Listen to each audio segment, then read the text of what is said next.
Hello students, welcome to my lecture series on reinforced concrete structures. In this class, I am going to discuss about analysis of T-beams part 2. That is a continuation of our previous class, that is part 1. The outcomes of today's class are, after completion of this class, you will be able to know how to calculate a depth of neutral axis lies in the web. Say this is your T-beam as we are analyzing our T-beams. Last class we had discussed when our neutral axis lies in the flange, then we have calculated depth of neutral axis and moment of resistance. In a similar way, for a T-beam, if your neutral axis lies in this a web region, then how to calculate a depth of neutral axis and moment of resistance. These things we'll discuss in today's class. So let us recall what are the things we had discussed in previous class. So in previous class we had discussed about calculation of depth of neutral axis when a neutral axis lies in the flange, and from the same condition we have calculated what is the moment of resistance. So let us recall the steps how we calculated the depth of neutral axis and the moment of resistance for a T-beam when a depth of neutral axis lies in the flange. So let us take a T-beam now. For this T-beam, this case when our neutral axis is lies in a flange. Okay, when this situation occurs, say your XU is what? A depth of neutral axis is less than your DF. What is the DF? Depth of flange. If your depth of neutral axis is less than the thickness of the flange of the T-beam, then our neutral axis is falls in the flange region. So for this case, we have calculated what are the total compressive forces in this compression zone, above the middle compression zone, and what are the total tensile forces which are acting in this tension zone. By equating the total compressive force and total tensile force, we have calculated what is the depth of neutral axis is. After knowing the depth of neutral axis, then we have to calculate what is that lever arm is. You know the lever arm is a distance between the total compressive force to the total tensile force, that is Z. Now this can be calculated in two ways with respect to compression or tension. The moment of resistance can be calculated with respect to tension and compression. Let's say if you have to calculate the moment of resistance of this T section with respect to compression, moment of resistance nothing but a moment. This moment is a force into perpendicular distance. Here if you want to calculate with respect to the compression, so this total compressive force multiplied by a lever arm Z. Right? Now if you know the Z value is and you know total compressive force value is, then you will get what is the total moment of resistance with respect to compression zone. Similarly, you can calculate the moment of resistance of the T-beam with respect to tension zone also. In the same case, the moment of resistance with respect to tension equal to total tensile force multiplied by its lever arm. Okay, its lever arm.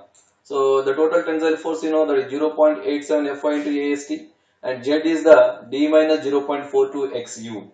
So we can calculate the moment of resistance by using this formula, and similarly we can calculate the moment of resistance with respect to compression. C is 0.36 FCK. Here we have to use a BF. Why BF?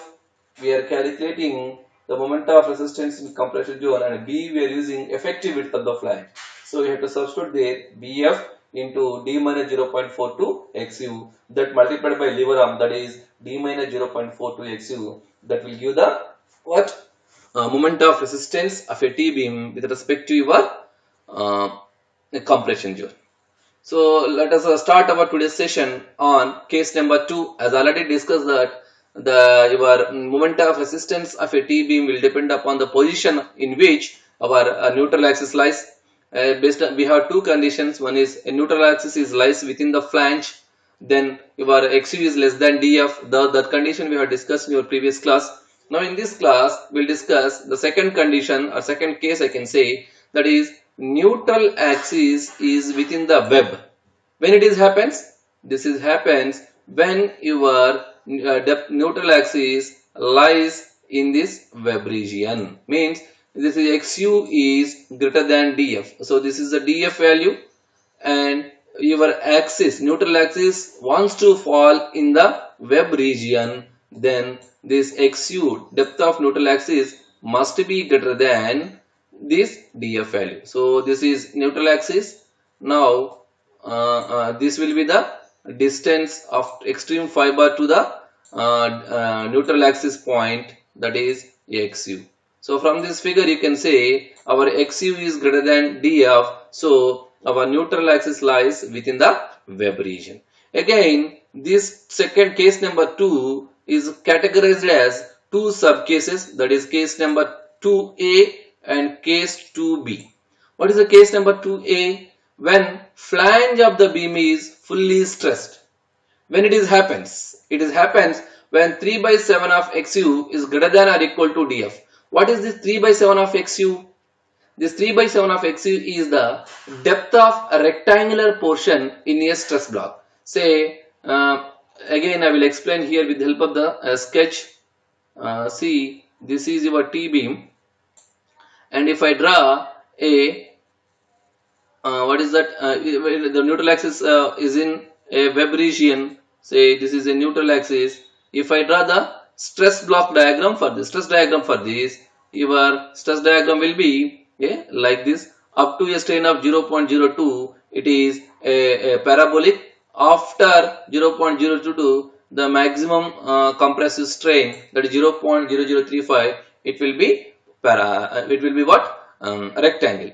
So this depth what we have, this depth of a rectangular portion of a stress block, this is your 3 by 7 of xu. That 3 by 7 of xu is greater than or equal to df. Say this is the df. What is this? So this is a df value, right? This df, see, if you draw the straight line, your df, this thickness of the flange, falls within this stress block, right? Then we can say this is a uniformly or fully stressed. That means the flange of beam is uniformly or fully stressed, right? Then so this case 3 by 7 of xu is greater than or equal to df, or otherwise this is approximately equal to df by d, that is ratio between depth of flange to the effective depth of total effective depth of a beam is less than or equal to 0.2. Then also our flange of the beam is fully stressed. So this value is approximately equal to this. Then we can go with the case number 2a, right? And then the case number 2b is when the flange of the beam is not fully stressed. That means it is partially stressed. So when this condition occurs when our 3 by 7 of xu is less than df, or df by d ratio is greater than 2. What do you mean by this? Here the stress block, again I am drawing a stress block here. See, the T-beam for this case, okay, and now your neutral axis is like this. Okay, now if I draw a stress block diagram for this, so your stress will be varies parabolically up to a certain 0.02 strain. Then it will be a rectangle up to a strain, the maximum strain in compression. So if you see, so this is parabolic up to this point. Clear? This is a parabolic up to this point, right? And this portion of a flange is falls within the part of a parabolic portion of a stress block. So that means here it is not uniformly stressed. The parabolic shape is not a uniform one, and rectangular portion is a uniform. So this flange of the beam is uniformly stressed up to this point, and it is non-uniformly stressed up to this, the depth of the flange. So finally I can say it is not or a partially stressed flange. This will occur. So see, this is your what? Depth of rectangular portion, that is 3 by 7 of xu, and this is total depth, this is a df. From this if we observe that your DF is greater than 3 by 7 of XU. So in this condition, a flange of the beam is partially stressed or not uniformly stressed, I can say. Finally, not uniformly stressed. So these are the two conditions arises when our neutral axis falls within the web region. But in this class, I am going to discuss in detail about case number 2a. This case I am going to discuss, that is when the flange of the beam is fully stressed, that is 3 by 7 of XU is greater than or equal to DF or approximately equal to DF by D is less than 0.2. I will discuss in detail about this case in today's class. So in the next class we will discuss about this case B in upcoming classes. Okay, so let us start our case number 2 of A. Say, see, the case number 2 is what? The neutral axis lies within the web. When it will be happen? It will be happen when XU is greater than DF. In that we are discussing the first case, first subcase I can say. This case number 2 of A, that is when a flange of the beam is fully stressed. This occurs when 3 by 7 of XU is greater than or equal to DF and which is approximately equal to the DF by D less than or equal to 2. Clear? Say this figure shows you a complete T-beams stress distribution diagram when your neutral axis lies in the web region. Right? To calculate how to calculate what our intention? Our intention is to calculate the moment of resistance for this particular case. Okay. For calculating the moment of resistance, what you want, what we required, what is the total compressive force in the compression zone and what is the total tensile force in the tension region. Okay, but here it is not a rectangular beam as we are taking that total compressive force equal to total tensile force. Finally, we have to equate it. But here it is not a case. Here we have a different shape of the beam cross section. Here to calculate this moment of resistance, what I will do? I will divide this total T beam into two equivalent figures. One is with what? First I will consider in figure 1 a web area.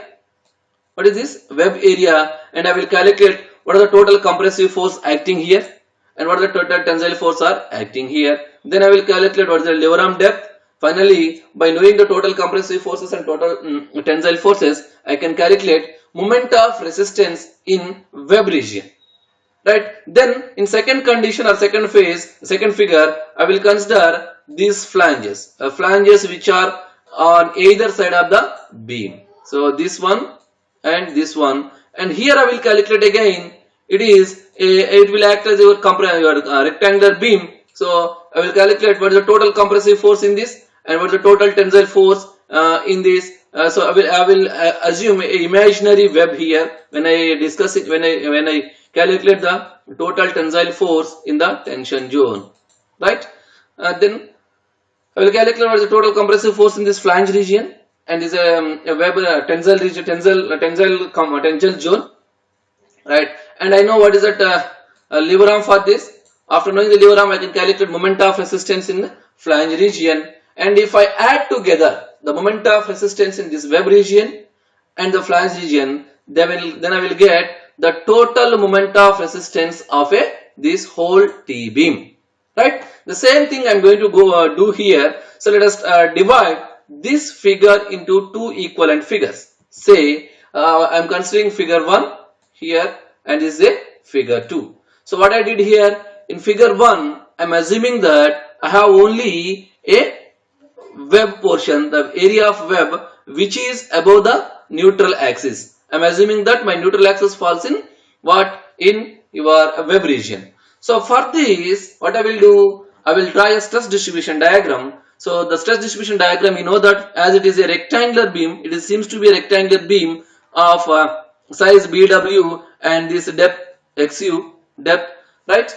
Now, you know, for rectangular beam, as per limit state of collapse in flexure condition, if I go back to your assumptions what you made in your limit state of collapse in flexure condition, so you know that our stress will be varies parabolic up to a strain of 0.02. So in similar fashion, say this is our neutral axis here, our stress block is varying parabolically up to this point So at this point I can say my strain is 0.02.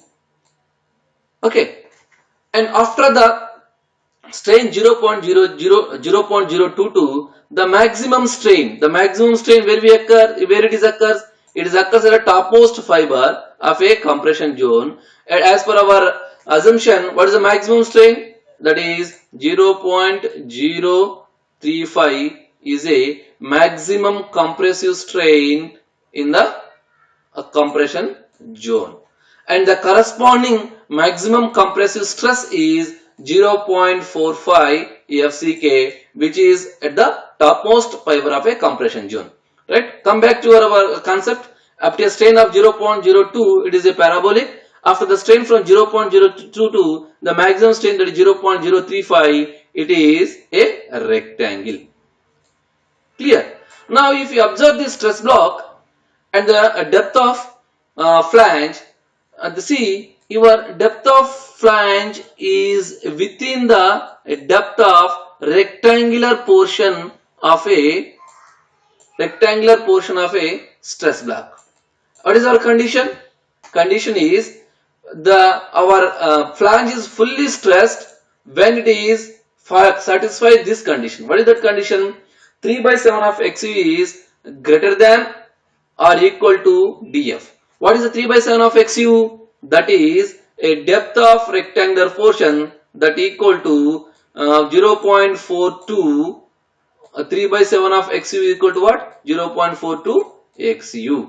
If you observe this figure, here your depth of flange is less than this 0.42 XU, that equal to 3 by 7 of XU. So I can say my flange is fully stressed. But in this case, in figure 1, my intention is to calculate what is the total compressive force in compression region and what is the total tensile force in this tensile region. So let us assume the total compressive force which is acting in compressive region of this web is say CW, and total tensile force which is acting in the tensile region is TW. Okay, let us calculate and let us recall our previous concept. As is the rectangular beam, the total compressive force which is acting above in compression zone is 0.36 BF into XU. So sorry, it is not a BF. As we are discussing about a web, so you have to put here, or you have to write here a W. So finally, the compressive force in total compressive force in compression region of a web is 0.36 FCK BW into XU. And similarly, total tensile force is 0.87 Fi AST into comma W. What is W here? Area of steel provided in web region.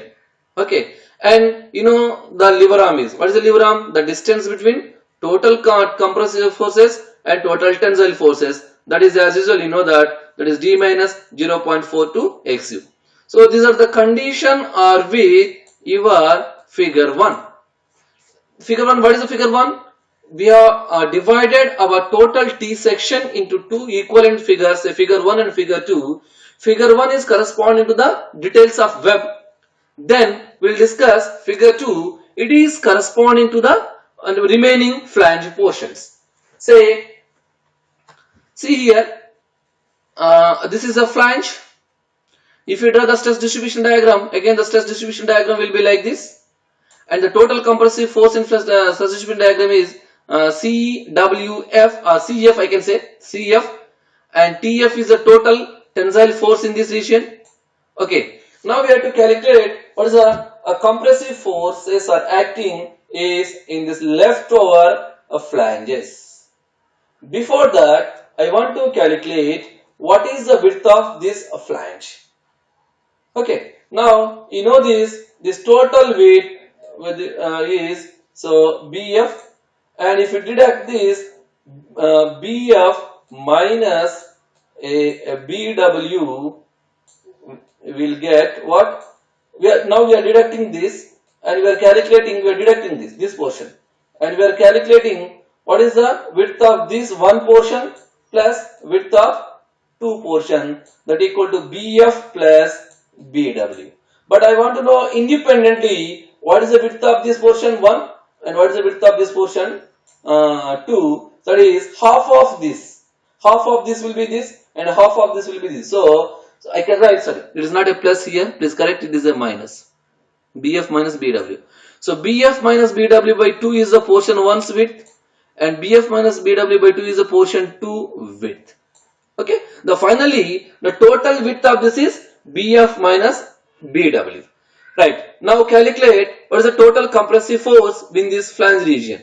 So you know what is the stress is. How to calculate stress? Stress is equal to a force multiplied by force by area. Right. Force by area. From this, if you want to calculate force, that is force is equal to stress multiplied by area. So here I want to calculate what is the force. What is the force is? Compressive force. So that compressive stress multiplied by area of cross section will give me the compressive force in compression region. So let us calculate what is the compressive force here, that is the CF, and what is the compressive stress in the flange region, that is this. At this region we have the compressive stress is 0.45 FCK. It is uniformly distributed. So wherever you measure the compressive stress will remain same, that equal to 0.45 FCK. And it is acting at the center of this rectangular box, that is the rectangular box depth is DF. So it will be acting at half of this, that is DF by 2 point. So it is the center of this total compressive force acting in compression zone. So this is a compressive stress and we want a area in compression zone. Then we can calculate what is the compressive force. So what is the area of this stress block? The area of this stress block is, what is that? DF multiplied by this one. This total width. So what is the total width? BF minus BW. So this is a stress, 0.45 FCK stress, and this is BF into DW is one of the dimension of this rectangle, and we have to multiply with this a DF also. What is that? DF is the depth. Then only we will get what is the area of this rectangle. So finally the total compressive force in flange region is 0.45 FCK into B minus BW whole multiplied by DF. And as usual, your tensile force in tension zone, that 0.87 Fi AST into F, right? And lever arm will be this. What is the lever arm? See, this is the total compressive force and this is the total tensile force. We know from here to here it is AD. It is D. And we want the distance between this compressive force to this tensile force. So this portion we have to deduct. What is this portion? It is a half of the depth of the flange. So that is DF by 2. So finally lever arm Z is equal to small d minus DF by 2. Now so D minus DF by 2 will be your lever arm, right? These are the parameters, or I can say stress block parameters for figure 1 and figure 2. More specifically, it is a stress block parameter related to web and related to the flange. So based on this input data related of web and flange, we will calculate what is the total moment of resistance in compression zone and what is the total moment of resistance in tension zone. Let us see. First, before that, we have to calculate what is the total compressive force of a T-beam. Total T-beam's compressive force we have to calculate now. So what is the total compressive force are acting here in this T-beam, that we have to calculate. So that is the total compressive force in this web and these two half flanges, right? So total compressive force C is equal to compressive force in web and compressive force in a flange. So the compressive force in web is 0.36 F. It is a BW. Sorry, it is a BW into XU plus 0.45 FCK BF minus BW into DF. It is for compressive force in flange region. So this formula will give me the total compressive force in T-beam. Now we have to calculate moment of resistance with respect to the particular portion. So now calculate the moment of resistance in Webb region. So how to get the moment of resistance Webb region in with respect to compression zone we are calculating first, then we go for tension zone. So that is total compressive force in Webb region multiplied by lever arm. So the total compressive force in Webb region is 0.36 FCK BF into XU, and the lever arm is D minus 0.42 XU. Okay, so this is a moment of resistance in Webb region. Similarly, calculate the moment of resistance in flange region, that is a total compressive force in flange region multiplied by lever arm. So the total compressive force in flange region is this value, what is the 0. FCK BF minus BW multiplied by DF into lever arm is D minus DF by 2. Now independently we have calculated the moment of resistance in flange and moment of resistance in web. Now we have to calculate total moment of resistance with respect to the compression. So with respect to this compression zone, we have to calculate what is the moment of resistance is. That is what moment of resistance in compression zone is equal moment of resistance in web region of compression zone and moment of resistance in flange region of compression zone. Now add this equation, this one, equation 1, and I can say this is equation 2. We will get finally the moment of resistance with respect to compression zone of a T-beam. This will give this formula, that is 0.36 FCK BF into XU whole multiplied by D minus 0.42 XU plus 0.45 FCK into BF minus BW whole multiplied by DF into lever arm, that is D minus 0.5 to DF I can write, or DF by 2. So this is how we calculate moment of resistance in compression zone of a T-beam. So similarly, we go for next procedure for calculating the moment of resistance with respect to a tensile zone, right? So before that we need to calculate what the total tensile force is. So total tensile force which are likely to occur in the tension zone region. So this is a neutral axis, this is a tension region, and it is a compression region. Here we have to provide tension reinforcement. So we have to calculate what are the total tensile forces. So you know the total tensile force means the total tensile force in web region, this region, right? When we consider this figure 1, and total tensile force in flange region, and there we have imaginarily consider this web portion. So total tensile force equal to TW plus TF, and you know the T equal to TW is this value and TF is this value. If I add together, we'll get, that is, I can write further, that is 0.87 AFY AST. Final equation, that equal to 0.87 AST. So what is that value? Here AST, if you take the common, these two, 0.87 FY common, and we'll get ASTW plus ASTF. That equal to what? Total area of reinforcement provided. That's why I written here AST. Now similarly calculate what is the moment of resistance with respect to web region of a tension zone. That is TW into lever arm, and that is 0.87 ASTW is the TW with respect to your tension zone, and lever arm is this. And also calculate a moment of resistance with respect to flange region, that is 0.87 Fy, and lever arm is dF minus 0.5, so d minus dF by 2. Now if we add these two equations, then we will get total moment of resistance in tension zone. So that is MRT is equal MRW plus MRF. So finally the formula will be 0.87 Fy ASTW into d minus 0.42 XU plus 0.Fy ASTF into d minus dF by 2. By using this formula we can calculate. Clear? But generally we use the moment for calculating moment of resistance with respect to compression only, right? Because we cannot divide the total reinforcement into reinforcement in flange region and reinforcement in web region. So we cannot separate it like this ASTW and ASTF.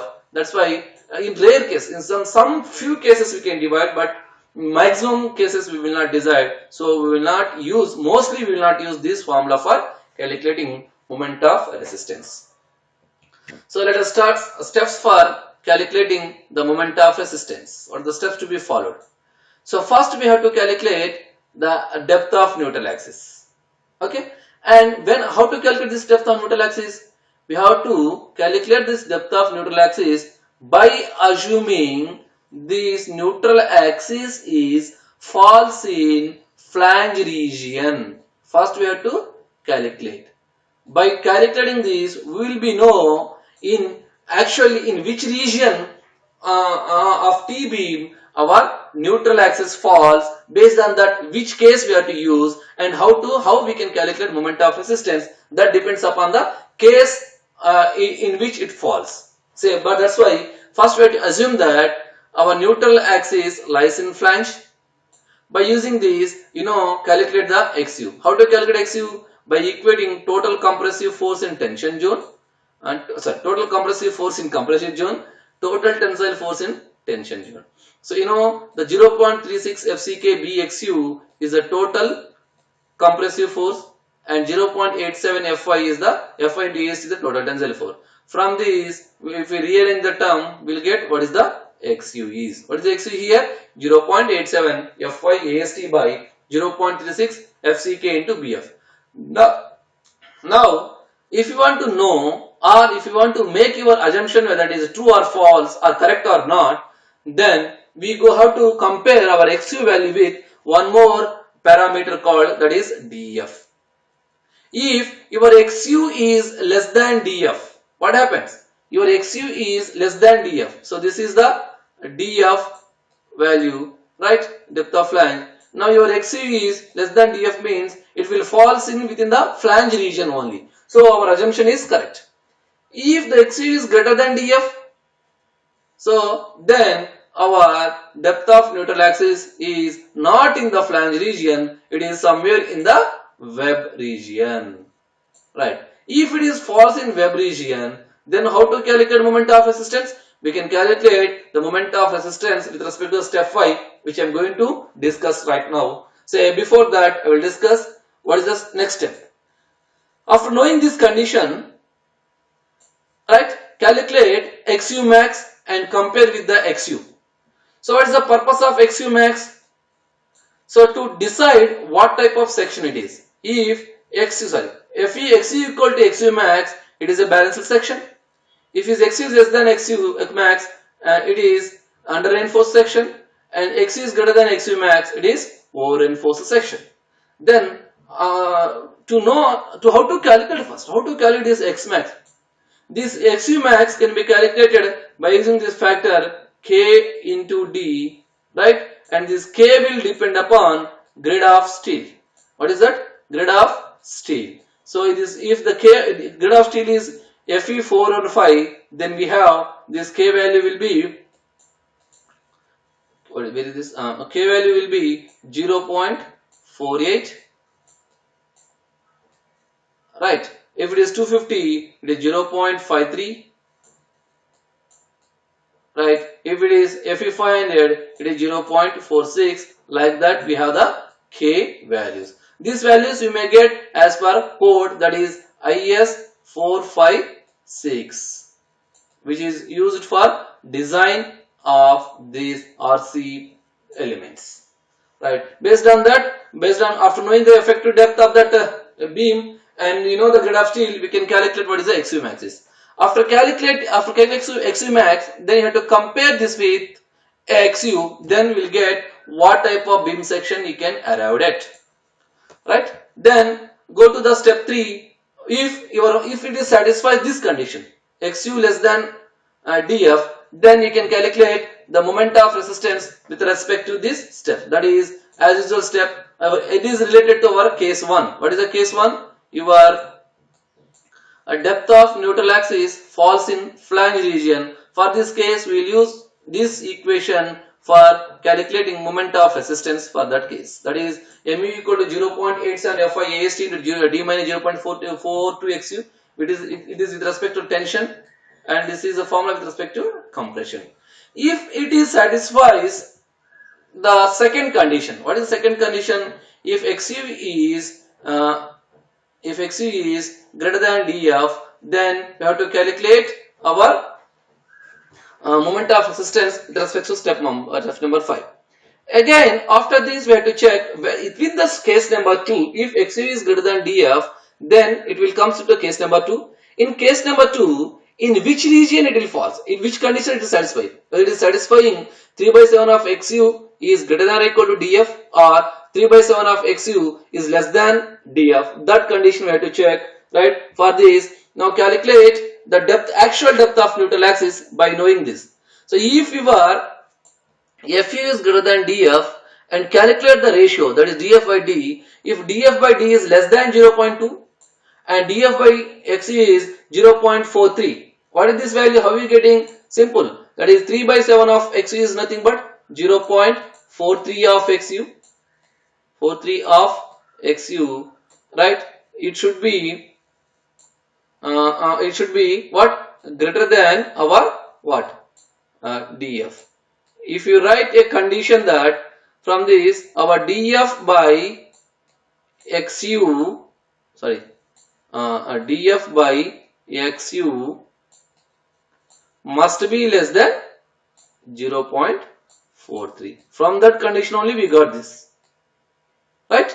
So it has to, if it is satisfied this condition, then you have to stick on to your case number 2 of subcase A. So then, suppose with this in this discussion we are discussing about only this case number 2 of subcase A, that is, if assume that DF by D is less than 0.2 and DF by XU is less than 0.3, then equate total compressive forces equal to tensile forces, then we will get what is the XU is. You know the total compressive force with respect to this is 0.36 FCK BW into XU plus 0.45 FCK into BF minus BW total DF, and this is total compressive force and this is total tensile force. So from this we can calculate what is the actual depth of neutral axis which is lying in the web, right? Then calculate the moment of resistance. Now compare your actual depth of neutral axis with your maximum depth of neutral axis and decide type of section. If it is an under reinforced section, we can calculate moment of resistance by using this formula. What is that? Mu equal to 0.36 FCK BW into XU into D minus 0.42 XU plus 0.45 FCK into BF minus BW into capital DF into D minus 0.5 DF. Right? This is with respect to the compression. Right? Then you may get sometime over reinforced section, but as per our IS 456-2000, over reinforced sections are not considered. This situation occurs when your XU is greater than XU max. Then in this formula, we no need to calculate moment of resistance by redesigning the section and all. Then just substitute XU equal to XU max. That means we are designing it as a balanced section. So then in place of XU, just you substitute XU max and calculate the moment of resistance like this. Clear? So this is the concept of today's class. When our neutral axis falls within the web region, that too when it is satisfied the condition, that is XU is greater than DF, and sub condition we have is our 3 by 7 of XU is less than or equal to DF, and it is approximately equal to DF by D, the capital DF by D is less than 0.2. So based on this concept, let us discuss some problems. So the calculate the moment of resistance of a T-beam with the following data. He has given width of the flange is 800 mm, thickness of the flange is 110, width of the web is 300 mm, effective depth is 600 mm, and area of steel is given directly, that is 2500 mm square. FCK is characteristic compressive strength of a concrete, and this is Fy yield strength of a steel. So based on this data, we have to calculate the moment of resistance of a T-beam. Right. So we know the steps. First we have to calculate the depth of neutral axis by assuming it falls in the flange region. Assume XU is within the flange. Then we have to calculate the depth of flange is by equating total compressive force equal to total tensile force. With respect to this, the total compressive force is 0.36 FCK BF into XU equal to 0.87 Fy AST, and then XU equal to 0.87 Fy AST by 0.36 FCK into BF. Right, now substitute the values, that is FCK is Fy is 415, AST is as given at 2500 and FCK is 20 and BF is 800. If I calculate this, we'll get 156.7 mm. What is this? Is the depth of neutral axis. Depth of neutral axis calculated when it falls in the flange region.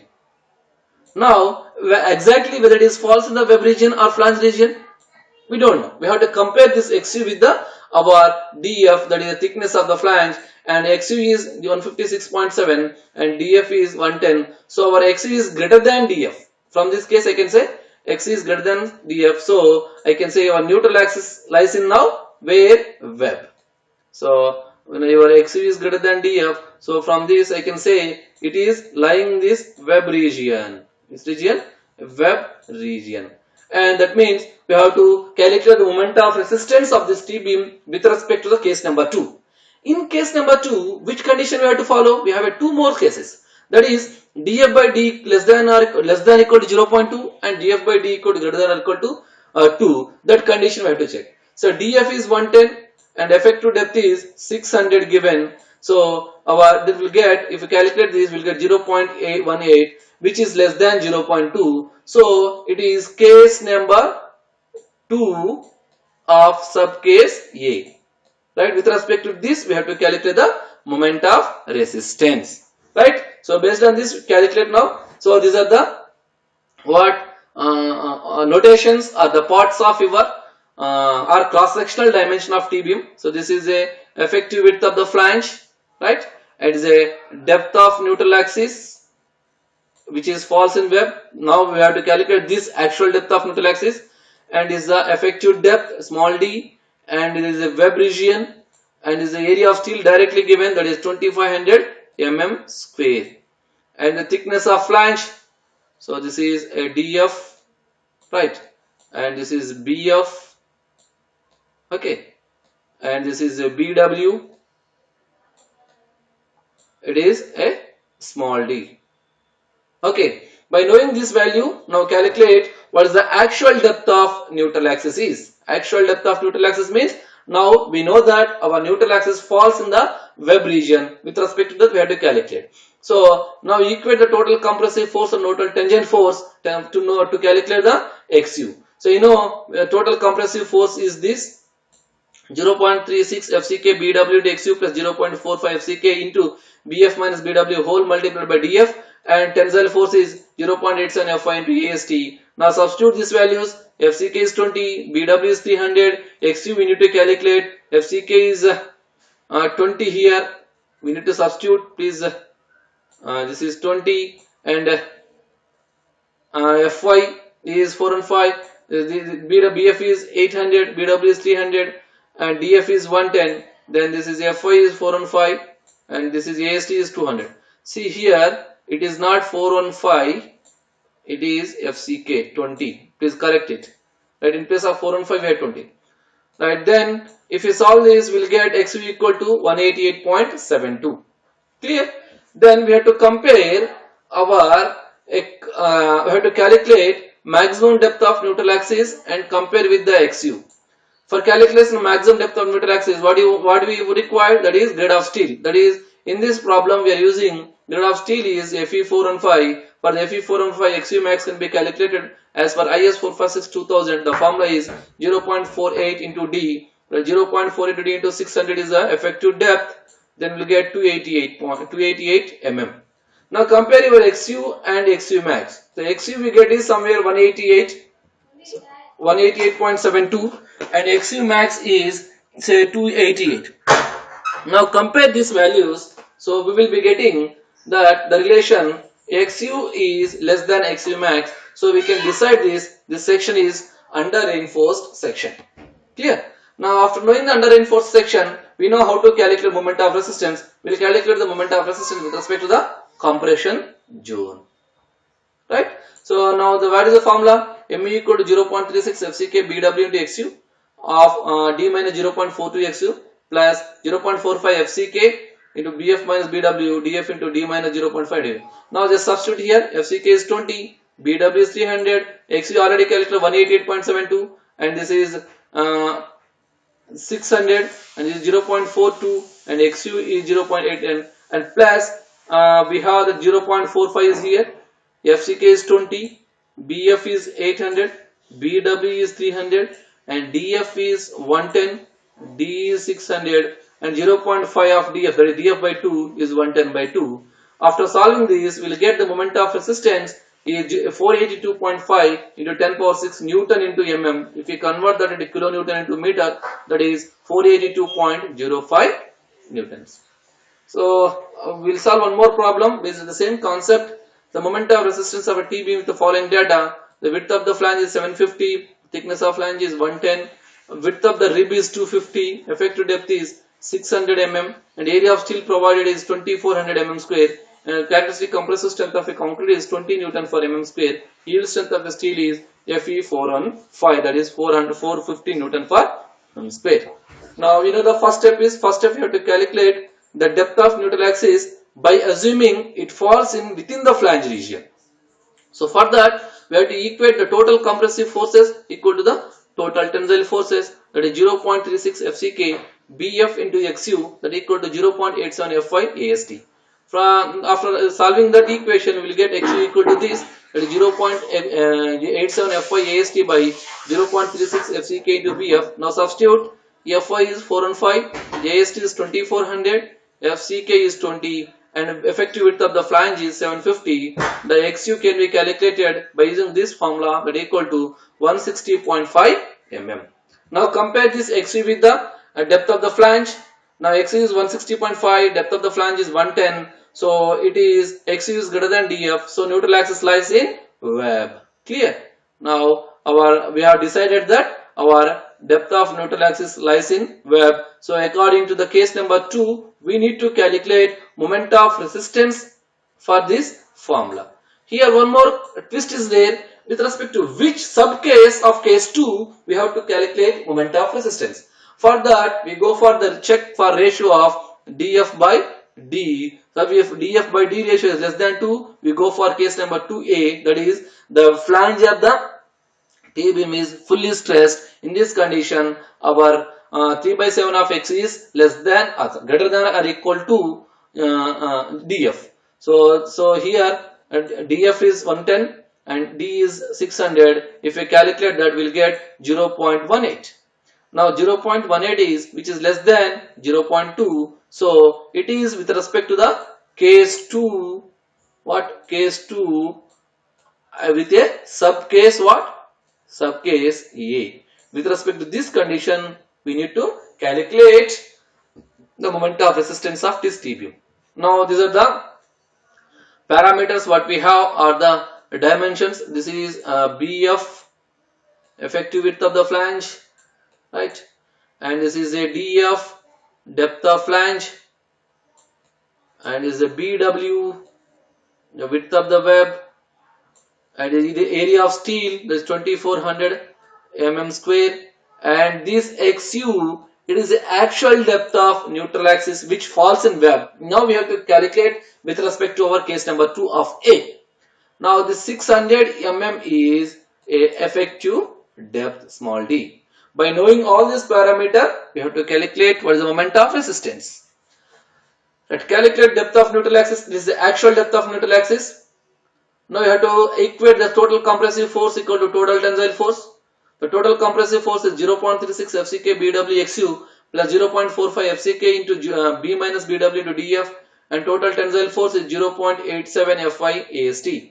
Now substitute those values here. FCK is 20, BW is 250, XU we need to calculate 0.45, FCK is here, again this wrong, FCK is 20 here, please make it correct. And BF is 750, BW is 250, DF is 110, Fy is 415, and AST given is 2400. By solving this, we will get XU is equal 178.9 mm. Now compare this XU with XU max, and before that calculate what is the XU max is. XU max is limiting depth of neutral axis or maximum depth of neutral axis, which is depends upon the grade of steel. If the grade of steel is Fe415, XU max is equal to 0.48 D, which is given by IS 456 2000 code, which is intended for what? Design of plain and reinforced cement concrete. Right now, you know what is effective depth in this formula, that is 600. Now if you calculate that, we'll get 288 mm here. And now from compare this XU and XU max, here XU is some 178.9, right, mm, and your XU max is 88. So this XU is less than XU max. So this type of section is categorized as under reinforced section. So with respect to under reinforced section, the moment of resistance formula is this. So mu equal to 0.36 FCK BW XU into D minus 0.42 XU plus 0.45 FCK BF into BF minus BW DF into 0.5 D. And if you substitute all those values here, FCK is 20, BW is 250, and XU is 178.9, D is 600, XU is 178.9, again FCK is 20 here, BF 750, BW is 250, DF is 110, D is small d is 110, 600, and this is 110 by 2. Then we'll get 465.77 into 10 power 6 Newton into mm. Finally, if we convert it to kilonewton into meter, that will be 465.77. Right? So far what we discussed, we have discussed the problem related to case number 2 of A. If you observe these problems, when your previous class, we have discussed that type of analysis problem, type 1 and type 2. In this class we have discussed only type 1 problems. When the material properties and sectional properties are given to you, they ask you to calculate moment of resistance. But what is the type 2 problems? Along with the sectional properties and what is the material properties, they have to give span and ask us to calculate what is the maximum moment of resistance and the maximum load it can be carried. That is analysis 2 problems. Okay. So thank you for your patience listening. That's all for today's class. Thank you.